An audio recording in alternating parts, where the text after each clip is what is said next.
Pour commencer, il faut savoir quand faire la déco. Pour les décos de surface, ce qui veut dire appliquer un collage, faire un effet crône, dessiner à main levée, on doit le faire sur le dessus du recouvrement. Il faut avoir terminé la structure de l'ongle et le point de stress, on lime les formes et on doit avoir matifié le travail. On est donc prêt pour les décos de surface. Toutes les décos de surface peuvent être faites sur les recouvrements de résine ou de gel UV.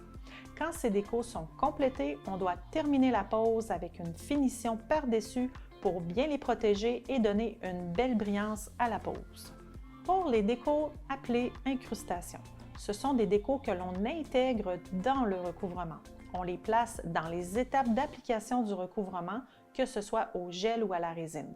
On parle donc de paillettes, de flocons, de papier métallisé que l'on doit incruster dans le recouvrement. Ces décos sont souvent réalisés pour donner des effets de profondeur. On les place dans les recouvrements avant de faire le point de stress. L'idée, c'est de placer nos décos, faire le point de stress par-dessus pour les protéger d'une image finale et lui donner un effet plus creusé. On a aussi les décos en relief. Ce sont des décos que l'on ajoute sur le recouvrement pour créer des effets 3D. Ça peut être des bijoux, des fleurs en acrylique ou des grosses pierres. Les reliefs, on les place ou les fait après la structure et le point de stress. Le but de ces décos, c'est de garder le relief et de les voir en surface.